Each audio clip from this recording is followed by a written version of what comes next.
Einen schönen guten Morgen, 5:30 Uhr. Der Krügerpark erwacht. Und mit den ersten Sonnenstrahlen heißt es Game Drive auf der Suche nach den Löwen, deren mächtiges Gebrüll uns die ganze Nacht wach gehalten hat. Herzlich willkommen zu einer neuen Woche mit uns. Wir sind Yvonne und René und seit Anfang 22 auf diesem Kontinent unterwegs. Bevor wir uns jedoch schon bald auf dem Landweg zurück nach Europa machen, verabschieden wir uns Stück für Stück von liebgewonnenen Orten, Begegnungen und Momenten. Und heute erwacht der Krüger mit uns. Ja, wir verlassen heute hier Satara und fahren weiter Richtung Süden, sind aber ganz aufgeregt, weil gestern Abend hat die ganze Zeit ganz nah ein Löwe gebrüllt und wir wollen ja nochmal zu dem Kill von dem Leoparden im Baum fahren, weil, ich meine, die Wahrscheinlichkeit ist groß, dass er da in der Nähe ist, aber der Löwe, der hat uns so aufgeregt gestern Abend, das war so toll, den zu hören, der war ganz laut, deswegen sind wir früh aufgestanden. René ist sogar freiwillig aus dem Bett gekommen. Und jetzt geht's los. Guten Morgen, habt ihr euren Fressfeind gesehen?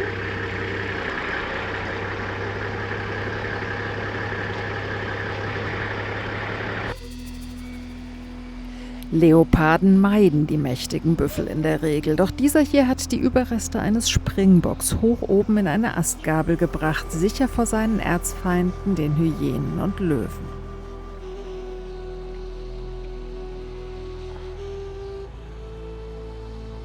Er kämpft, er hat die Hälfte seines Fressens scheinbar gerade verloren. Wir haben auf jeden Fall gesehen, wie etwas runtergefallen ist.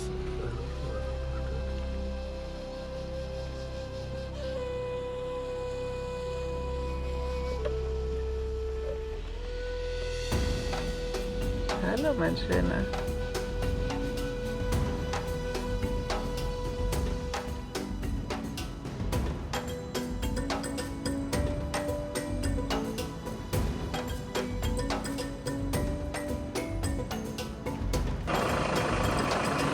Angelockt von einem parkenden Fahrzeug kommen natürlich immer mehr Zuschauer hinzu und letztendlich verlässt der Leopard hoffentlich genug gesättigt seinen Kill und zieht sich ins hohe Gras zurück.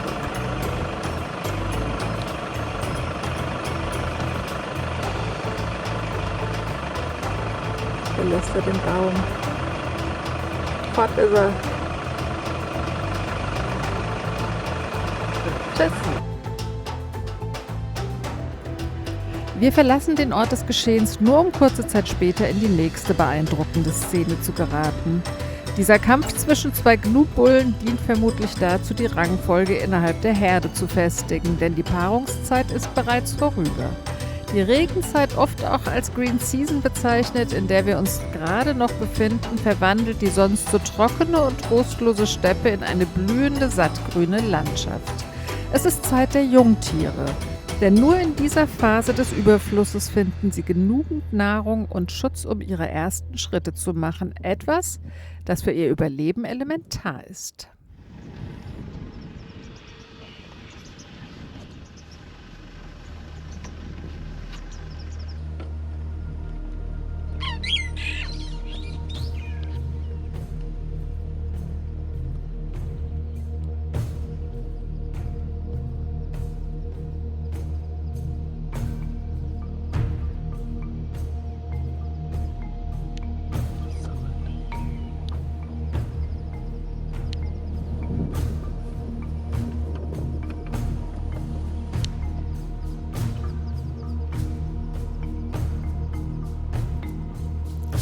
Der Krüger Nationalpark umfasst rund 20.000 Quadratkilometer. Das entspricht in etwa der Größe von Sachsen-Anhalt.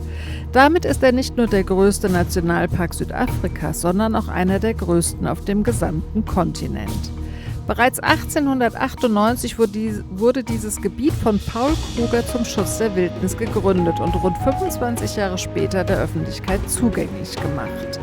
Bis heute zieht der Park Menschen aus aller Welt in seinen Bann und ist touristisch hervorragend erschlossen. Zu unserem Leidwesen jedoch sind nach den schweren Überschwemmungen Anfang Februar immer noch nur die asphaltierten Hauptstraßen geöffnet. Doch selbst hier zeigt sich der unglaubliche Artenreichtum des Parks in seiner ganzen Vielfalt.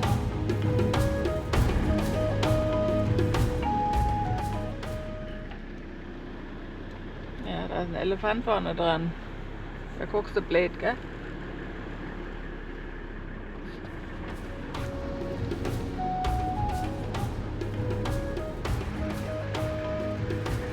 Glücklich, endlich eine offene Seitenstrecke gefunden zu haben, nutzen wir die Möglichkeit natürlich sofort und werden prompt belohnt. Und nein, ich meine nicht diese Wasserdurchfahrten.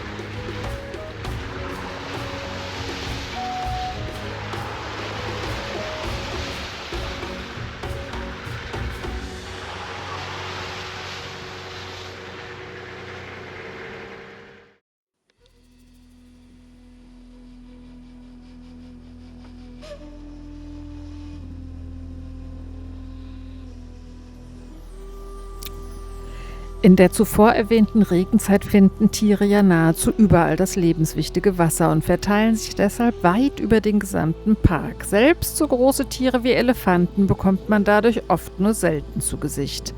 Doch diese 3 mächtigen Bulden zeigen sich ganz entspannt beim Fressen im wogenden Gras. Aber nicht nur das begeistert uns an diesem Morgen, denn plötzlich ist sie da. Eine Löwin.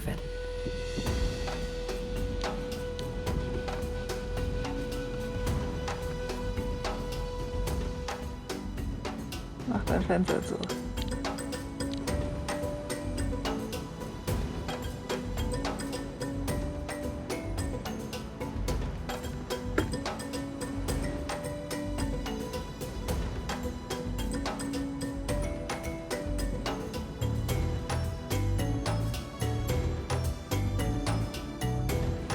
Das Spuren im Nacken.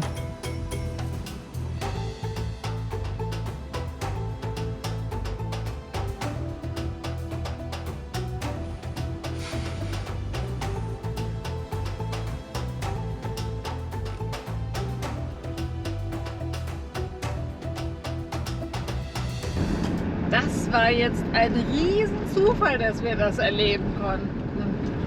Die Löwin ist für 5 Sekunden ist sie 100 Meter vor uns über den Weg gelaufen und danach war sie auch schon wieder verschwunden. Wir haben sie relativ lange gesucht, bis wir sie gesehen haben. Das ist wirklich so ein Glück, hat sich wieder gezeigt und Zufall, dass man hier Tiersichtungen hat in Form von Löwen. Oder weil in dem hohen Gras verschwindet einfach alles. und die ist auch von der Farbe her perfekt angepasst. Die Arme war ja irgendwie ein bisschen verletzt. Sie hat vorne rechts gehumpelt und sie hatte eine leicht rötliche Stelle im Nacken, wo auch Fliegen dran saßen.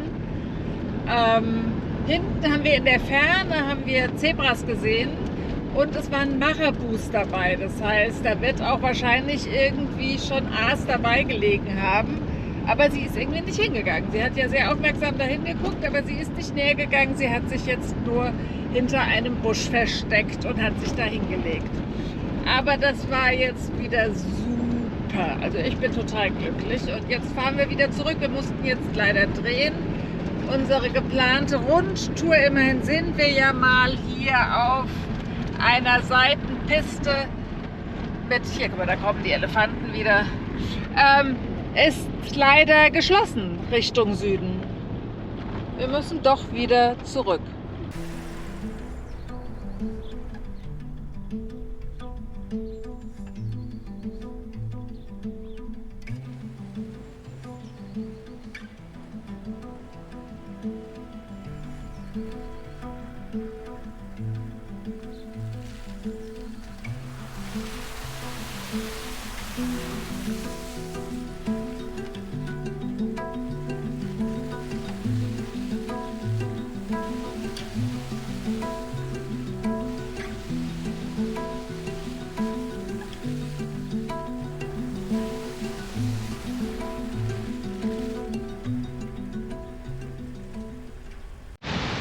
Jetzt haben wir hier auf dem Picknickspot angehalten, damit wir mal was frühstücken können.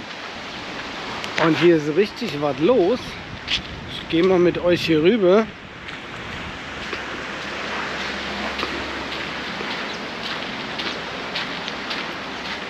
Hier gibt es richtig Bude und Tamtamtam. Das sieht aus wie so ein bisschen so ein Freizeitpark. Aber da kann man auch Frühstück kaufen. Und genau, hier kommen natürlich keine Löwen oder sowas hin. Hier ist wie immer alles sicher. Picknickplätze sind nicht eingezäunt und wir schmunzeln immer wieder über die strikte Regelung bezüglich Aussteigen aus dem Auto. Hier darf man es 5 Meter weiter nicht. Natürlich verstehen wir, dass es zum Schutz der Menschen ist und viele sehr unvorsichtig sind und da nehme ich uns natürlich auch nicht raus. Dennoch, schmunzeln muss erlaubt sein. Und während ich draußen mit euch die kleine Rundtour gemacht habe, wird hier das Müsli zubereitet.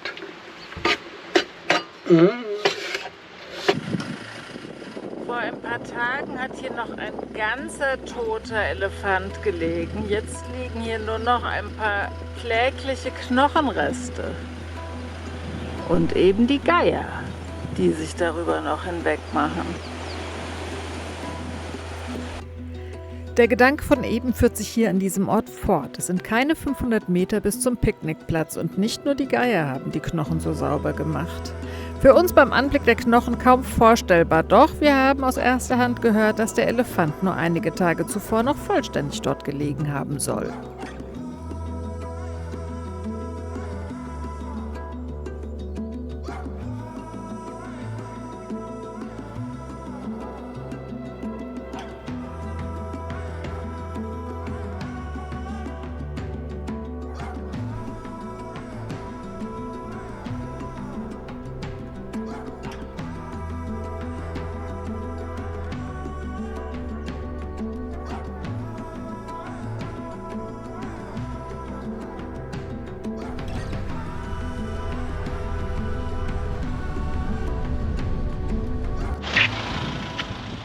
So, hier darf man mal aussteigen. Das machen wir doch auch glatt.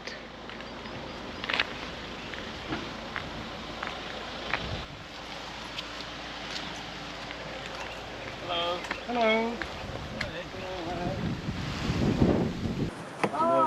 know where you're looking? Do you want me to tell you? See. Yeah? Okay. You might be able to sit from here.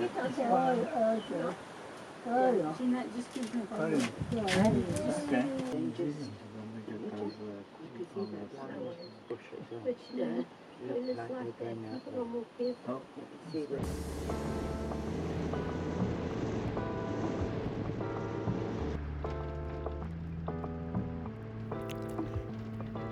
Wir dringen immer weiter südlich in den Park hinein und entdecken jetzt häufige offene Seitenstrecken, die wir voller Hoffnung auf weitere spektakuläre Tiersichtungen nehmen. Doch auch wenn es arrogant klingt nach all dem, was wir schon erlebt haben, so richtig üppig sind die Sichtungen nicht. Aber so bleibt Zeit für Außenaufnahmen.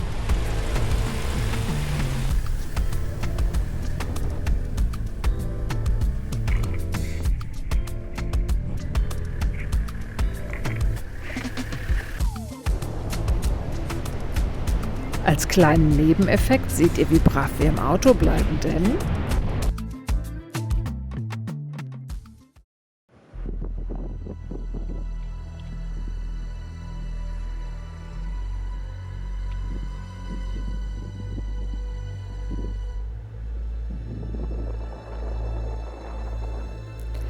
ein Rudel Löwen liegt keine 5 Meter neben der Piste im Schatten. Und es ist interessant zu sehen, wie scheinbar auch schon Jungtiere in die Hierarchien hineingeboren werden. Denn erst als der eine Junglöwe sich zu den Erwachsenen in den Schatten legt, bewegen sich die wartenden 3 zum verbliebenen Kill.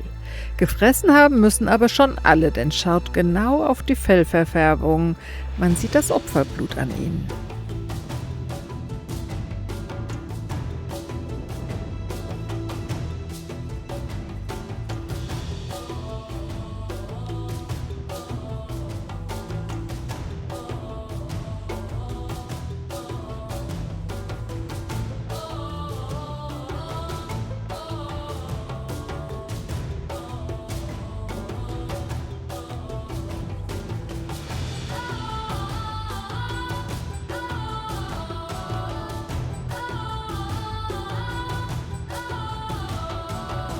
Wenn euch unsere Filme gefallen, freuen wir uns über jede Form der Interaktion mit euch. Besonders natürlich über ein Abo, einen Kommentar und jede Weiterempfehlung.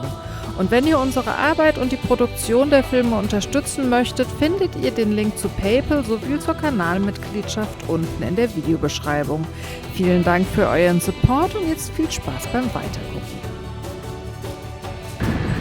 Unsere Fahrt führt uns weiter zum Camp am Lower Sabi, bekannt für seine besonders spannenden Wildtiersichtungen. Doch wer hier wie wir ohne Reservierung ankommt, wird abgestraft. Kein Platz frei, also weiterfahren. Wir haben es geschafft. Über 11,5 Stunden sind wir jetzt unterwegs und wir sind jetzt im Camp Skukuza angekommen.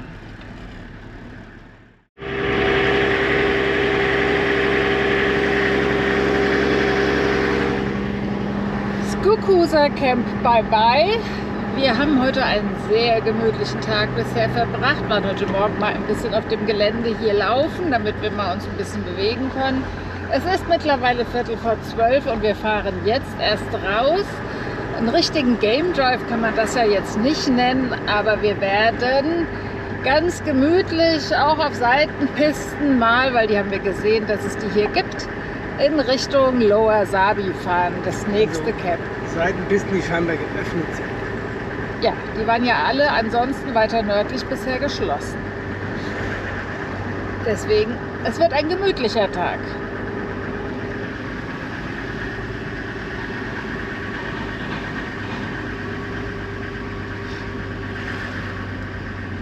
Und ganz klar, wenn man das sieht,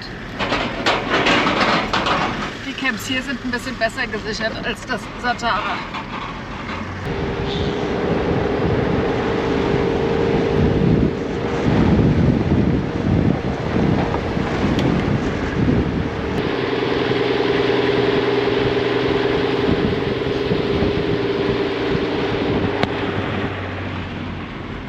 Wieder unser Problem.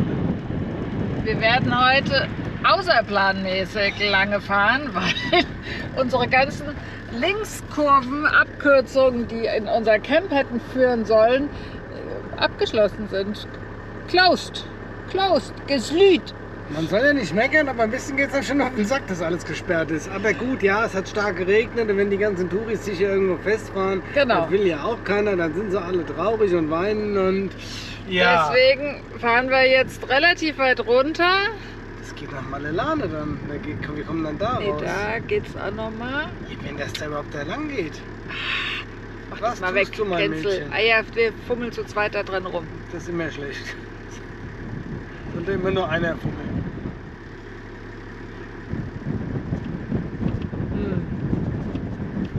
Also die Hoffnung ist halt, dass das dann offen ist, das ins Nirvana führt, weil wir müssen dahin.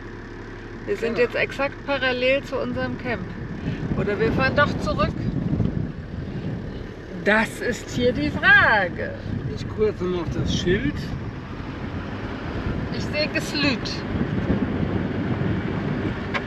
Und das waren, hier steht 41 Kilometer.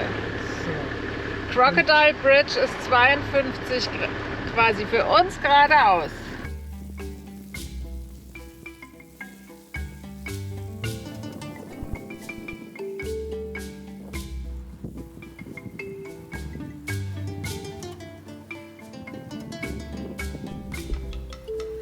So schnell wird aus einer kurzen Überfahrt von A nach B dann doch ein ausgewachsener Game Drive, also immer gewappnet sein. Im Camp angekommen wird es dann erst so richtig spannend.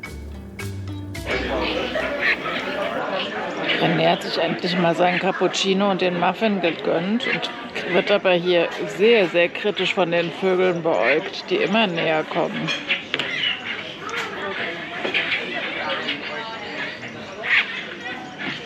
Und die sind keine Menschen gewohnt, nein.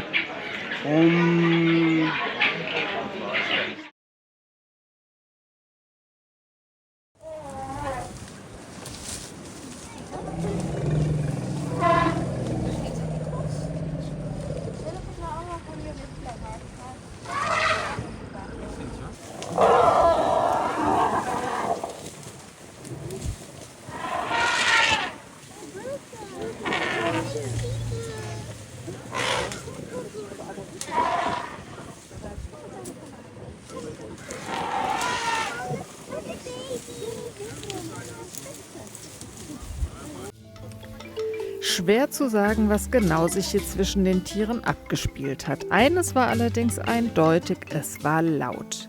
Direkt unter der hölzernen Besucherterrasse trafen 2 große Elefantengruppen aufeinander, deutlich voneinander zu unterscheiden.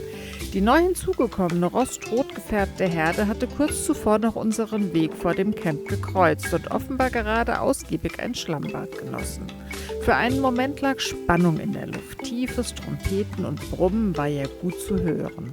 Elefanten gelten als hochsoziale Tiere mit einem außergewöhnlich starken Familienzusammenhalt. Und nachdem die erfahrenen Leitkühe die Situation offensichtlich als friedlich eingeordnet hatten, kehrte Ruhe ein. So konnten wir diese beeindruckenden Tiere aus nächster Nähe beobachten.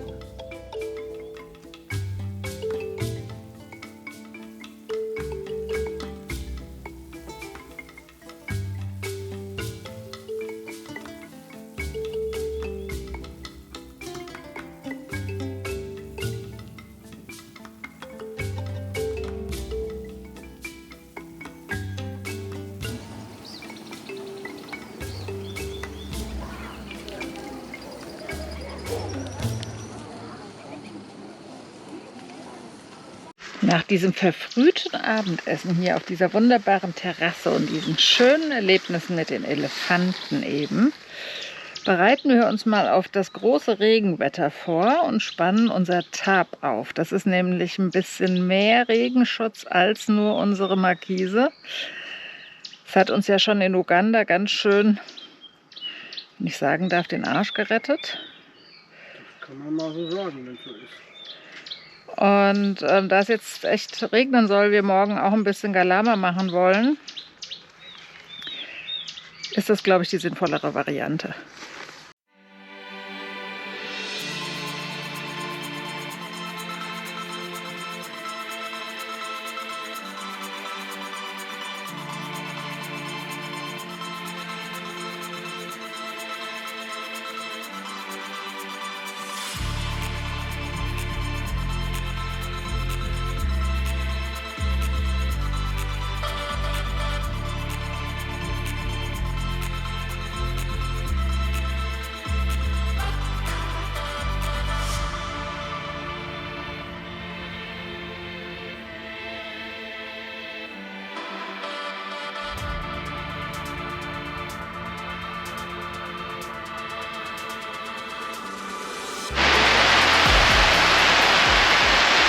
Ja, Sehr gemütlich hier draußen. immerhin haben wir unser Tarp und Schutz und unsere Nachbarn alle nur ein Zelt.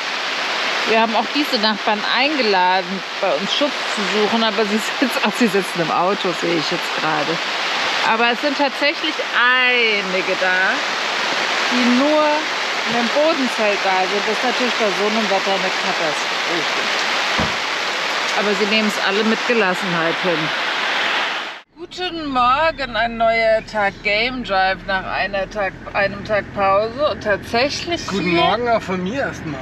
in Lower Sabi sind sie alle viel früher. Wir haben gestern unsere Nachbarn gefragt, die kamen nachmittags an, ob sie denn erfolgreich waren. Und dann haben sie ganz dolle gesagt, ja, ja.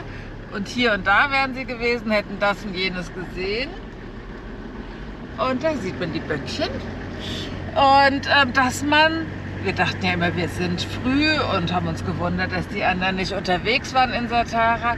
Nein, hier steht man schon um 4:45 in der Row, also in der Reihe, damit man aus dem Tor fährt. So früh waren wir natürlich noch nie. Wir sind immer ein bisschen später dann gewesen als Wir alle haben anderen. jetzt 5:40 Uhr und scheinbar stehen die wirklich ab 5 Uhr hier vorne am Gate in der Reihe und warten, bis es um 5:30 Uhr aufgeht. Ja, damit man als Erster draußen ist. Aber ja, dann sind wir quasi spät. Wir sind Langschläfer mit 5 Uhr aufstehen.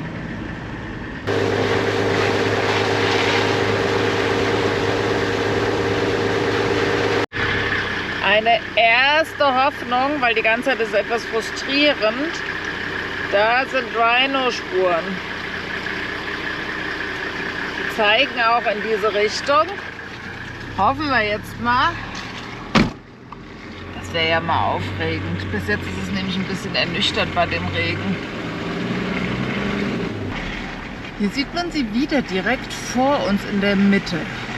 Sehr, sehr deutlich und relativ frisch. Also von heute Nacht oder wann auch immer. Und sie gehen auch weiterhin in diese Richtung. Müssen wir mal gucken. Vielleicht haben wir ja Glück. Wir bedanken uns ganz herzlich bei diesem prächtigen Bullen. Unsere erste Tiersichtung. Oh, mit einem Stoßzahn nur. Vielleicht mögen Wildtiere Regen genauso wenig wie ich, denn wir fuhren und fuhren, doch außer Schlamm und dichtem Busch landete nur wenig vor der Linse. Wenigstens René kam bei diesen Pistenverhältnissen auf seine Kosten. Und die Tiere, die wir unterwegs entdeckten, schienen uns ihre ganz eigene Meinung über dieses Wetter ziemlich deutlich mitzuteilen. Doch nächste Woche ändert sich alles. Der Regen zieht endlich weiter, die Katzen kommen aus ihrer Deckung und dann überschlagen sich die Ereignisse. Eine neugierige Hyäne zwingt uns zum Anhalten und führt uns direkt zu ihrem Bau mit Welpen. Dort entdecken wir ein großes Wildhunderudel und das Überleben der Welpen hängt an einem seidenen Faden. Also seid gespannt, bleibt gesund und begleitet uns auch nächste Woche wieder hier im Krüger. Macht's gut, habt eine tolle Woche. Tschüss und bye-bye.